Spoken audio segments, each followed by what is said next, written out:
You may now begin your presentation. Did you know by the year 2050, there's going to be an estimated 10 billion people on this earth? This means we need to increase our food production by 70% in the next 32 years. And only 1% of the global population are farmers. In Canada, the average age of farmers is over the age of 65. And the statistics for non-farm families starting new farms is less than 1%. This is why Nova Scotia and Canada need more young people like me. Hi, my name is Thian Carmen, and I am the owner and operator of Meadows Brothers Farm in Digby, Nova Scotia. In 2013, at the age of 14, I started my farm. I just knew this is what I wanted to do. I always had a love and passion for agriculture. I wanted to bring sustainable agriculture back to my community. I wanted to feed the world, one community at a time. Meadows Brothers Farm has 4 major products: eggs, maple syrup, hay, and lamb, a product for every season. The mission of Meadows Brothers Farm was to bring sustainable agriculture back to the community of Digby by reclaiming abandoned farmland, placing it under nutrient management plans, and creating a local food source for other farmers.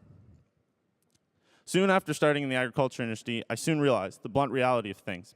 If you don't have a local food source, you can't have local livestock, which means you can't have local food production. This led me to sourcing land. I was starting with nothing. So I started talking to my neighbors and searching on Viewpoint. I soon found local people that were willing to let me use their land. I also found city people who had summer homes. They let me use their barn, their pasture, their water, and their electricity free of rent, as long as I have livestock there when they come in the summers. These are some of the fields that I have reclaimed. Right now, I've acquired 202 acres of land that I have under management. So what is involved in a nutrient management plan? You start by taking soil tests, then plowing the fields, picking the rocks, and then reseeding and applying fertilizer to bring the nutrients back up. Fertilizer is very expensive in my area, so I soon partnered with local mink ranchers. I removed their liquid manure, saving the ranchers thousands in disposal costs, and giving me sustainable and accessible fertilizer. In order to be successful in the farming industry, you can't put all your eggs in one basket. This is why Meadows Brothers Farm has 4 different industries. Our first being free-range brown eggs. This was easy startup costs, is year-round production, and is a short-term return. Our second product is maple syrup. This happens between the months of February and April. This was a long-term investment, but all my syrup is sold before I produce it. I can't meet market demands. My third industry is homegrown lamb. This is a year-round production, but especially busy during lambing season. We have long-term investment, but I have commercial sales for all the lamb I can produce. Our fourth product is high-quality hay. This happens between May and September. It's about a 5-year return on a field once I've reclaimed it. But this is providing a local food source for me and other farmers in the area. Profitability. My farm, since I was starting with nothing, had extreme capital investments. Over the last 5 years, we've basically paid for the equipment we have bought, and we've run at a bit of a loss. But my current net worth, I have $307,000 in assets. I only owe $70,000 in liability. This gives me a current net worth of around $240,000. I went from having old, rundown equipment, run-out agricultural land, and old, rundown buildings, to having reliable equipment, some of the best and most fertile agricultural land in my end of the province, and a good sustainable herd of sheep and maple syrup production. None of this would have been possible without my mentors, Greg, Alice, and Jeff.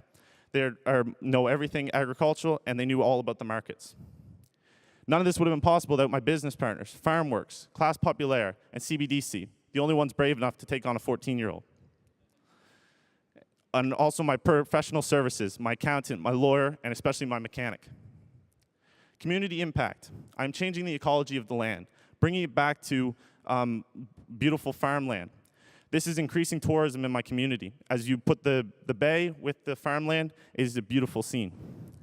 I'm also producing products, purchasing products, employing others, and creating opportunities for other farmers in my area. Our goal is to be a seed farm so that others may start.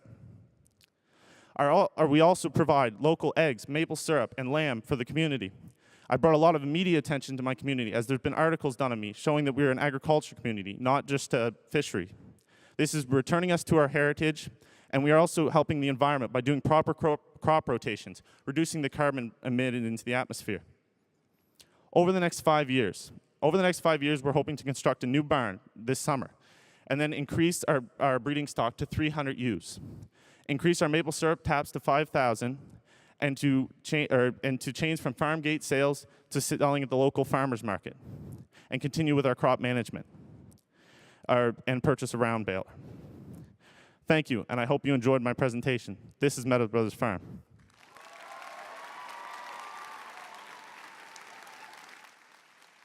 We will now begin the question and answer period.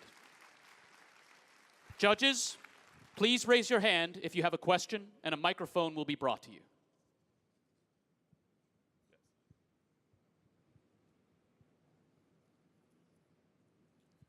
That was a great presentation. Thank you. Thank you. So I'm in the tech space. I see startups and tech stuff, software, hardware.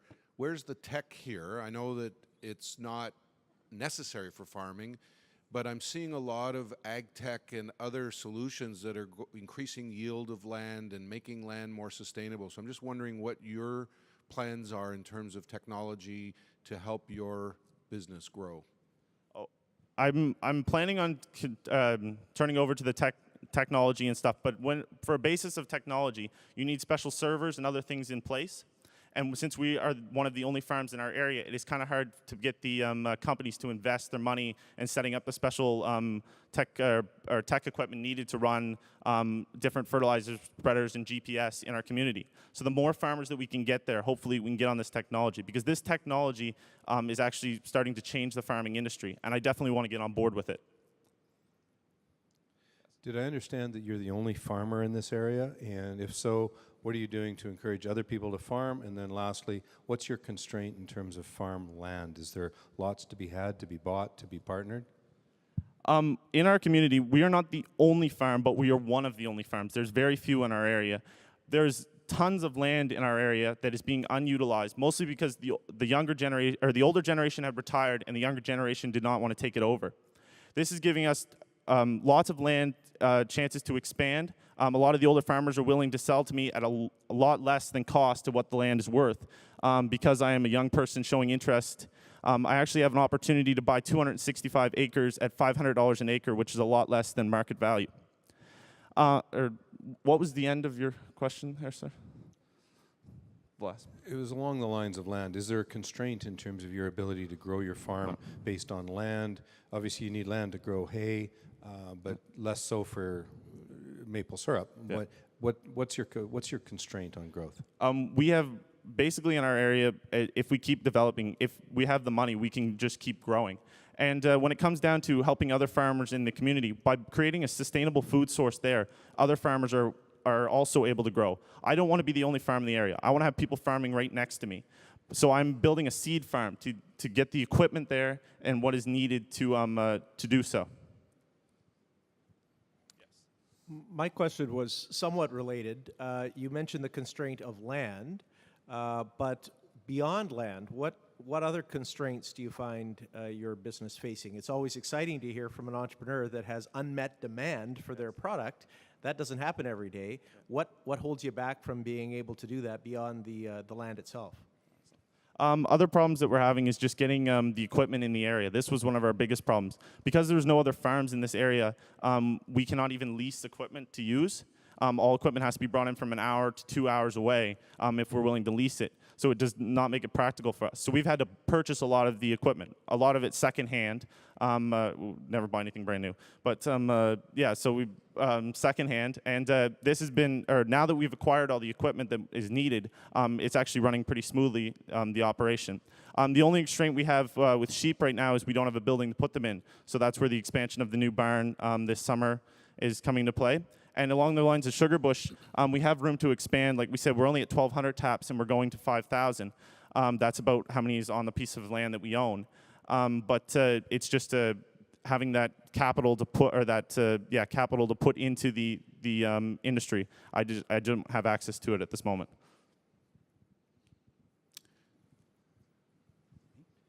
Hi, maybe this is something I missed, but do you own 100% of the land you have under management? Because the term you're using, I just want to be clear on that. The terms I'm using is for all the, I do a 10-year agreement with all the farmers, a signed contract, so that I protect myself. All the land I'm getting to use for free. Right now, we are leased to own 50% of it, so 100 acres right now is leased to own. Another 75 acres is just leased, and the last of it we own. So, and like I said, this summer we have an opportunity to buy another 265 acres. This will more than double what we have right now. Congratulations on a great job. You scaled this business from 0 to 250,000 in net worth from 14 to 19 years old. What does this business look like when you're 24? Well, I'm hoping over the next 5 years, like I said, to increase our livestock and our investments to, or what is written on those pieces of paper. We're looking at probably we're going to be worth about 800,000 in net worth by that time if we acquire the livestock and the buildings and the other equipment. Just building on that question, is there a brother in Meadow Brothers, or? Yes, actually, the name's a bit of an inside joke. My sister's name is Meadow, and I do have an older brother who helps me out on the farm. Most of the farm, we have two part-time employees, and the rest of it's family-run. And second part of the question is, at what point do you see this breaking even or starting to sustain you as a full-time endeavor? Now that we've paid for all the equipment in front of us so far, if we are able to get the money to expand the sheep herd, and we should break even in the next 2 years. Hi. What are you studying at Dalhousie? I'm studying agricultural science, or animal science, and minoring in agricultural business. Looking at your sheep business, isolating it, it's got negative cash flow for you. The cost of feed exceeds the revenues coming from your sheep operation. Do you see that turning around in the next little while as you build the size? And what's the critical size for you that you need to break even? The critical size to make an all right living as a farmer is around 300 ewes. So far, our problems have been we have not been set up properly. So we've had problems where rams didn't breed the ewes that year because we did not have enough rams for our ewes. It's all been a learning experience so far. So those numbers there, where this will be the first year that we're selling our sheep commercially and that we have a good stock to sell. All 80 of our ewes had lambs this year. So we have 120 lambs on the property right now.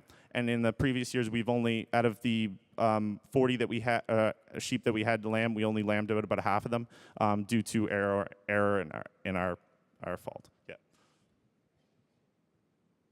You mentioned at one point in your presentation reducing your carbon footprint. Can you speak a bit more about that? Yes. Farmers, I find, take the easy way out. If we actually do proper crop rotations and or use proper crop rotations, we can actually and plant certain varieties of grasses and different products. We can actually reduce the carbon in the atmosphere by putting more of it back into the land. The problem is we keep taking and then we're throwing fertilizer on as a Band-Aid. But if we are able to actually get the nutrition naturally out of the crops that are growing there, we can actually put nutrients back in naturally, and actually different crops actually suck the carbon out of the atmosphere and will put it back into the soil. Hi, congratulations on coming this far. My question is that do you have plans to sell any other product or services and expand in that area? And if yes, what do you see them? Well, like I said earlier in the presentation, we have commercial sales for all of our lamb. We have co-ops that are bringing most of the lamb in from Ontario right now, and they've sent out a letter that they will take as much lamb as we can produce because they're bringing in 80% from Ontario right now, and they want to flip it so they're bringing they're using 80% Nova Scotia lamb and only 20% import is what their goal is. So we have endless, or they will take everything we can sell for lamb.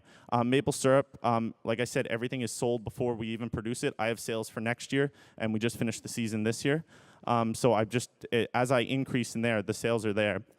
With eggs, due to the market, I think we'll be soon getting out of eggs because it is a very hard market to conquer when you're not there all the time peddling eggs door to door. And when it comes to hay, the more farms that are opening up in the community and the higher quality hay that we have, we can sell all the hay we can produce, but we keep some of it back right now to feed our own livestock. Could you explain how much money you are going to need over the next 12 months to accommodate your growth plans for the barn, the new ewes, et cetera, and where do you plan to get that? If we are able to get the money, the barn's going to cost $150,000, and the land is $150,000. So we're going to need $300,000 over the next 12 months. The ewes, we keep back all of our ewe lambs.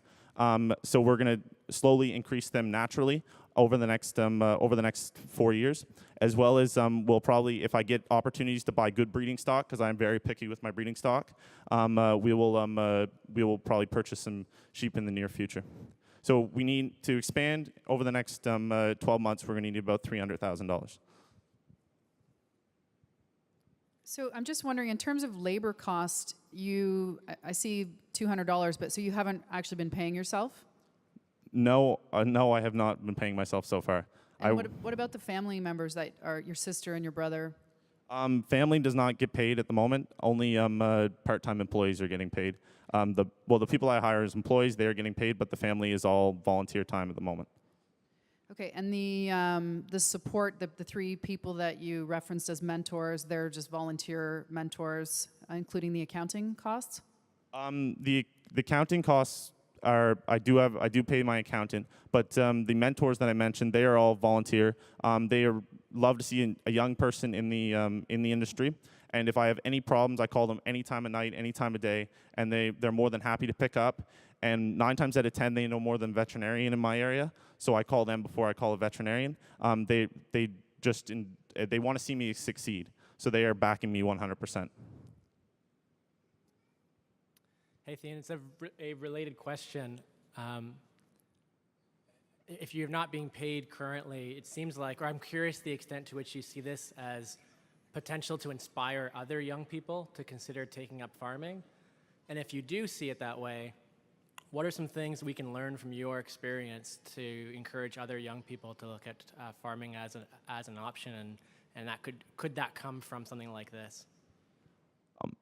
Why I'm in this industry is because I love it. Like I said before, I have a love and passion for agriculture just since I was a kid. I will make, or at the end of this, even at the high end, I will make a living, but I'm not going to get rich off this. I know this. It's because I enjoy what I do is why I do it.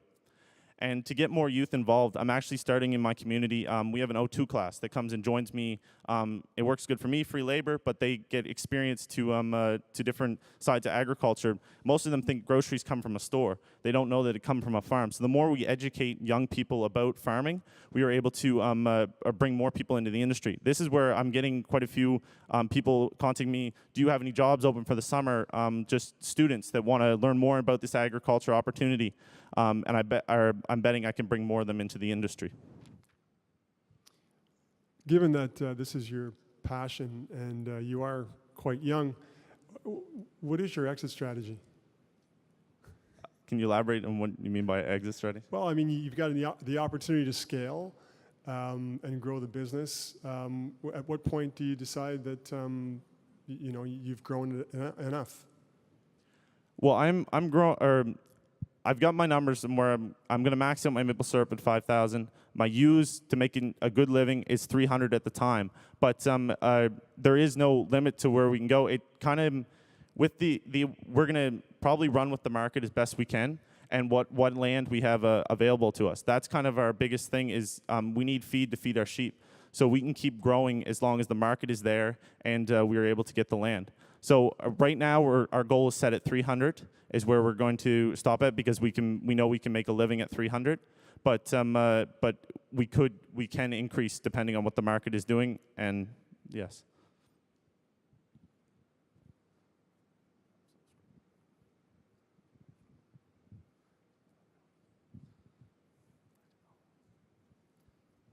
I'm a Dalhousie grad as well, and when I was out east, what I remember was apples and blueberries. Aren't those the two big products that farmers are growing out there? And if so, is that an opportunity for you, or is there something you're not growing that you look at as the higher? Your time has expired. Judges and guests, please help me in thanking Thian.